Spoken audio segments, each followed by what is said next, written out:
ஸ்ட்ரெஸ்ஸுக்கு கொடுங்க ரெஸ்ட். இது cook with Comali season 6. Cook with Comali season 6க்கான பிராண்டிங் ப்ரோமோவை கொஞ்ச நாளைக்கு முன்னாடி லீக் பண்ணியிருந்தாங்க. அதை தொடர்ந்து இப்போ விஜய் டிவிலேயே குக் வித் கோமாளி சீசன் 6க்கான ப்ரோமோவை கொஞ்ச நேரத்துக்கு முன்னாடி தான் ரிலீஸ் பண்ணியிருக்காங்க. இந்த ப்ரோமோலையும் கொஞ்சம் வித்தியாசமான விஷயங்களை பண்ணியிருக்காங்க.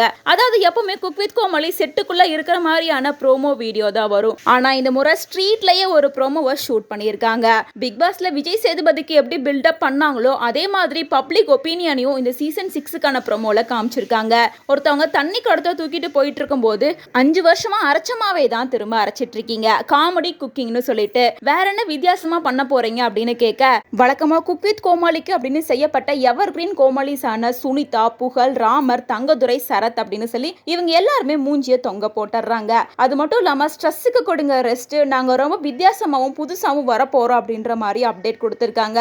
சோ இந்த அபிஷியல் ப்ரோமோ வச்சு பாக்குறப்ப வழக்கம் போல இல்லாம இந்த முறை புதுசான கான்செப்ட்ல கொண்டு வராங்க அப்படிங்கிறது தெரியுது. மேலும் வழக்கமா எவர் கிரீன் கோமாளிஸா இருக்க இந்த 5 பேரும் கன்ஃபார்மா இருப்பாங்க அப்படின்றதும் கன்ஃபார்மா இருக்கு. அது மட்டும் இல்லாம இதுக்கு முன்னாடி பிராண்டிங் ப்ரோமோல பிக் பாஸ் மூலமா பாப்புலரான சௌந்தர்யா வந்திருந்தாங்க. சோ அவங்களுக்கு நார்மலாவே காமெடி சென்ஸ் அதிகமா இருக்கு அப்படிங்கறனால அவங்க கோமாளியா வரதுக்கான வாய்ப்பு இருக்கு அப்படிங்கறத உறுதிப்படுத்தி இருக்காங்க.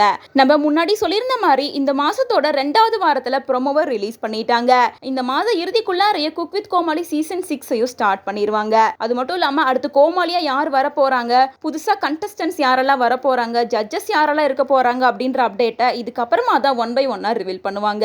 ஸோ கண்டஸ்டன்ஸை எப்படி சூஸ் பண்ணுவாங்கன்னு பார்த்தா இப்போதான் பிக் பாஸ் முடிஞ்சிருக்கு. ஸோ பிக் பாஸ் சீசன் 8ல இருந்து கொஞ்சம் கண்டஸ்டன்ட், அதே போல சீரியல்ல இருந்தும் ரியாலிட்டி ஷோல இருந்தும் கொஞ்சம் கொஞ்சமா கண்டஸ்டன்ஸை வழக்க போல சூஸ் பண்ணிடுவாங்க. அதே போல செலக்டடா கோமாளியும் அதே மாதிரி தான் சூஸ் பண்ணுவாங்க. ஸோ இந்த முறை என்ன மாதிரியான கான்செப்ட் இருக்க போகுது அப்படிங்கிறத வெயிட் பண்ணி தான் தெரிஞ்சுக்கணும்.